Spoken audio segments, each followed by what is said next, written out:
Hello, everybody. It's time for Free Reading Friday. So, what do we have here? We have actually a different deck of cards than I normally use.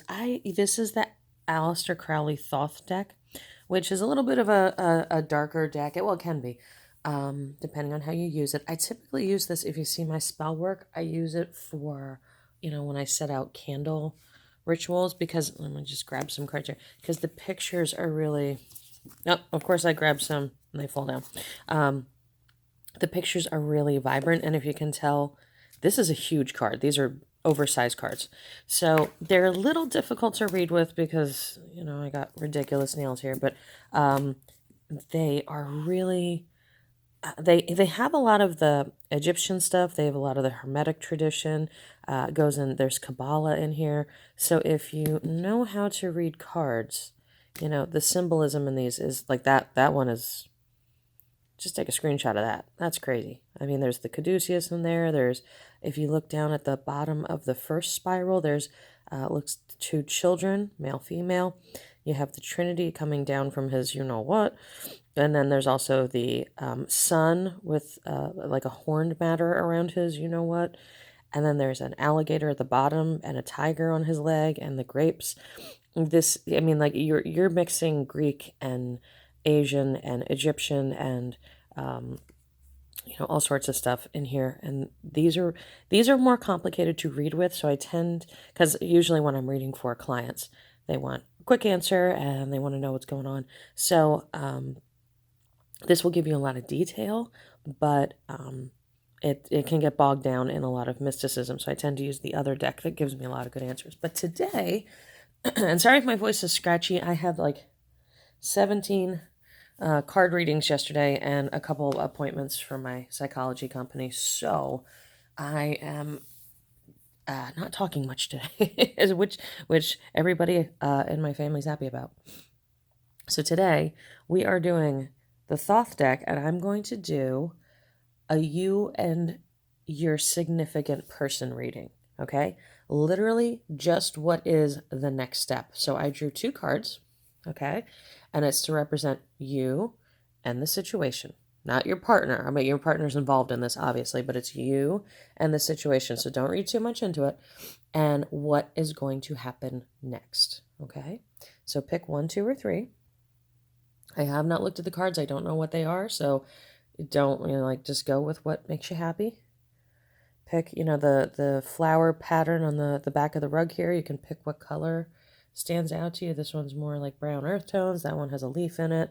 That one's more on the bluish medallion. Okay, so pick which one. And while you're picking and thinking about your situation, please do me a favor. I am getting some traction, and I appreciate it greatly. And if you can keep it going, subscribe. I know Miss Renee wrote a bunch of comments the other day, and I got to give a shout out to her. Thank you so much. And what that does is it changes the algorithm, and it lets me get out to, other people that may not, get to click on me, because now, Google owns everything, and YouTube owns everything, and Google owns YouTube and Facebook and all that stuff. So they spread your stuff based on the clicks and the comments and the hearts and the likes and all that stuff, okay? So we're going to get going here. All right. For number 1, you ready? Are you ready? You ready? Are you sitting down? Did you have your coffee? Are you ready? You ready? What is it? Okay. Oh, this is great cards. Okay, so if you're number 1, ironically, look at this. I drew a 1 and a 2. Now, this is 1 in the trumps, and this is 2, in the deck, which is, there's a major arcana and a minor arcana, but that's so funny. It's a 1 and a 2. Okay, so for you and your specific person, these cards are all about, you are kind of rebirthed into a new period with them. I wouldn't call this necessarily a honeymoon period, but it is definitely where you need to be with them. Okay, so before, there might have been issues, there might have even been a third party, okay, but all is well now, and you guys have come into your own. And the third party can also mean work too. Work is a mistress.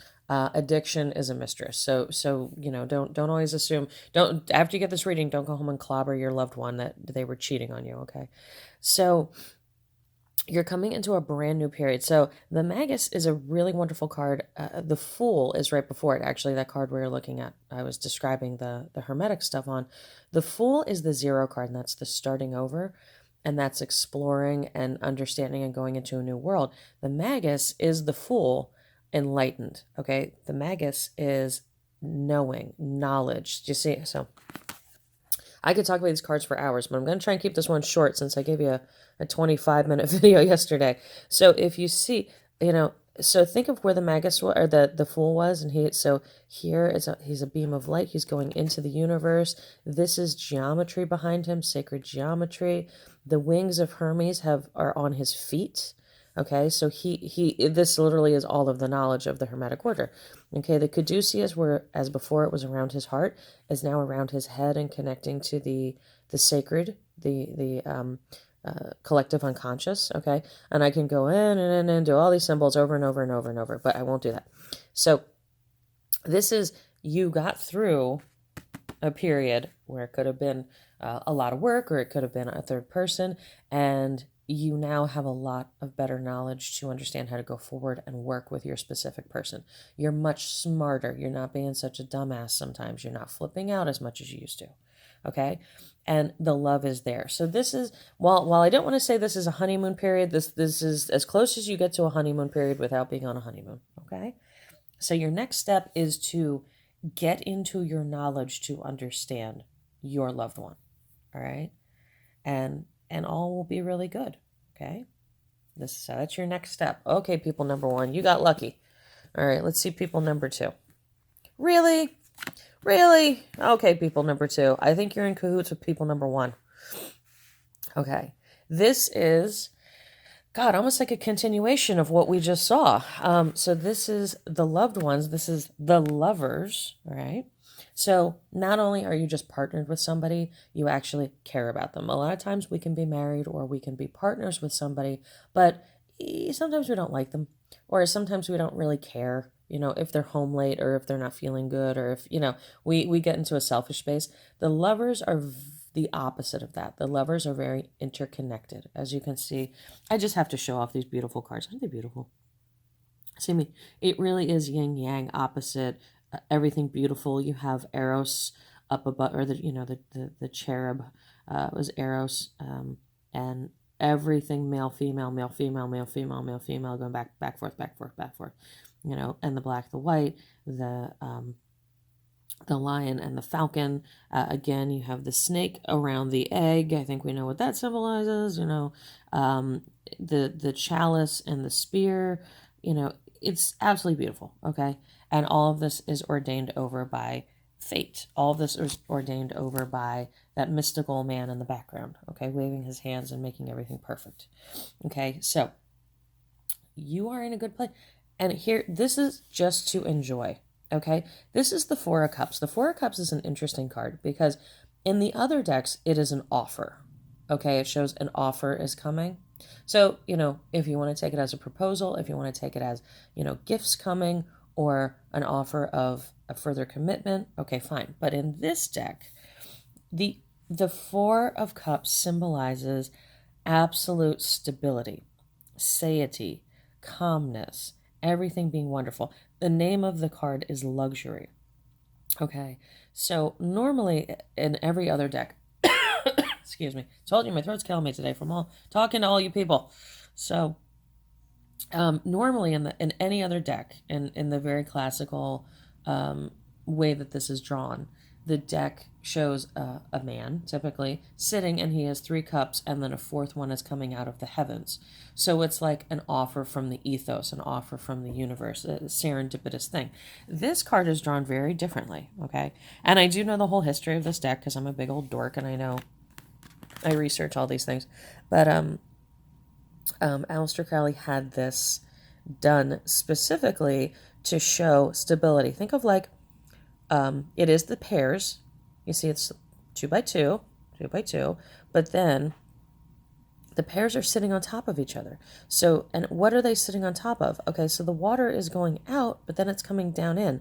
I mean, in our laws of physics, that's really not possible.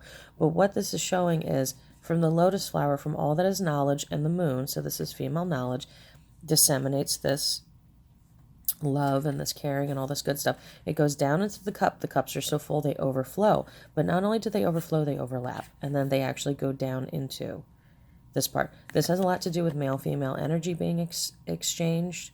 Okay? This is, I could, again, go on and on and on, but this is the card of being the best partner you possibly can. Just being in all that is the physical sumptuousness that we have. We have our spiritual beings, and they are to experience spiritual things. We have our energetic beings, and they are to experience energetic things. We have our physical bodies for a reason. Enjoy them. Eat, dance, have sex, have luxurious articles of clothing that feel nice on your skin. That's what this card is about. So this is about enjoying the more tangible aspects of life with your significant person, okay? Now, this is just the next step. I don't know. You might call me in a week and say we had a big fight because we were eating, drinking, and sexing too much. I don't know. But this is where you need to be with your person, okay?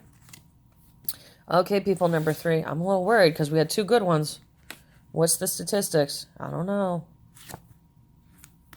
All right, you know what? I did not look at any of these cards ahead of time. And so we're just having a lucky week. Everybody that knows me and is watching this, you were meant to watch this because you are having a lucky, lucky week. Okay, the Chariot and Victory. This has more to do with work, can have to do with finances, or if you are making a move. All right, so this is all things get up and go. Let's put it that way. This is nothing but auspicious. Okay, this is a 7 card, which is absolutely fantastic. And the Chariot is obviously the Chariot. But not only is this Chariot that guy, okay, the Chariot guy, he's holding the Wheel of Fortune. And the Wheel of Fortune is spinning like a top. Okay? In the normal deck, the Wheel of Fortune is either this way or this way. In his, it shows that it is completely in motion. How gorgeous is that? And if you look, it looks like his Chariot is coming out of like a time warp. Okay, the crab sits above him, the time of Cancer, so that is the time of summer. Summer is when all things are bountiful, plentiful, the sun is up, the sky is bright, you have your longest days. That's what this is all about. Okay, we can go into all the Egyptian stuff down here, but it's all good, people. It's all good. So this is a time, and this 6 card is double 3s. Okay, so double 3s is literally double blessings. It's also a stability card because of the triangle, the pyramid. Okay, and this is a card that is founded by Leo. Okay, and all things are on fire in this card. So you have a lot going on here where if you have to make a career move, make it. It will be wonderful. If you have to make a physical move, a location, an apartment move, make it. Everything is on your side and the sun is on your back. I mean, it really is. The things are really, really, really good here. I can't say enough good about this. So if you have something with your significant person, if you're having a job issue, if they're having a job issue, or if you guys need to move or move in together, this would be the time to do it. Okay, guys? So that is your reading for today. I don't have any giant announcements, but to keep you from being bored if you're watching, I'll just go through these pretty cards. Just show you what these look like. I don't have any major announcements today. I really don't. Yesterday kind of burned me out because I had a ton of readings. I know some people contact me about readings. I will be scheduling you shortly. Do not forget to hit like, subscribe, share, comment. I don't even care if you just leave a smiley face. That's cool. Whatever. This is one of my favorite cards. I think that's just so pretty. And it means peace. Like the swords going through the lotus with the sacred geometry in the background. Isn't that gorgeous? Like, subscribe, share, all that stuff. I'm trying to put everything up on YouTube. Hey, if you guys did not know, I'm, to quote Peter Munn, I'm YouTube famous now because I got my first hate comments on YouTube. I'm so excited. I'm so excited because, honey, they only hate you when you're out there and you're doing something. So I was like, I was just tickled pink when that happened. So please don't send hate comments. That's not what I'm after. But you know, if you do, hey, you know, what I appreciate your opinion, but I'm just gonna move on with my day in a bright and cheery manner. Okay, but so check out the YouTube and have a lot of products coming. The subscription box is catching fire. Okay, I want to say this again. I have some exciting things for the December subscription box. It's going to ramp up quite a bit, and there's going to be some extra special goodies in there. But I'm coming out with a new line of products. It's going to be 4 separate products, okay? And the people who got the November box, which I'm cutting off when you can buy the November box by the 15th, because it is Thanksgiving themed. Okay, so for me to put it together and ship it out, and USPS, ladies and gentlemen who watch this, USPS, their prices go up. Their prices are wacky. Please don't get mad at me when I have to adjust my prices, because my actual prices have not gone up in many, many, many years. It has always been to adjust for the postal system. Honestly, I'm not making like I'm not making what you think I'm making. Let's put it that way at all. So, and see, we're talking about the USPS, and look, they're just drawing blood. Look at that. Look at that. Meant to be. Oh, but the Wheel of Fortune will come in our to our rescue. So, I'm going to cut off the November subscription box. If you want to get that Thanksgiving box, it's a beautiful box. It's bigger than the October box. Get it by the 15th. That's the last day. And I'll just take the listing down. So don't come to me later and be like, no, I really wanted it. And then whoever got the November box, you will get preferential for the product launch that's going to be in the December box. Okay. You're going to get an extra special goodie in your December box that has never been out before. Okay. So something to think about. Launching a new line of products. It's going to be 4. One's going to drop in December, one in January, one in February, one in March. All right. So, and if you hear, that's Miss Gypsy waking up for the first time today, and she's doing her ear flaps behind me. And now she's just licking her chops and getting herself acquainted with the world. Okay. So, I think those are my big announcements. Just keep clicking and liking and making comments, nice comments. Nice comments. I can laugh off the hate comments, but only so many. Sticks and stones, you know. And yeah, check out the other videos, and I will keep trying to update listings. Lady, I want to update listings. I really, really do. I get maybe like 8 done, and then I don't do it for a couple weeks, only because I get so busy taking care of all you wonderful people. Okay? So hopefully I'll have another video later, and have a great weekend. Bye-bye, guys.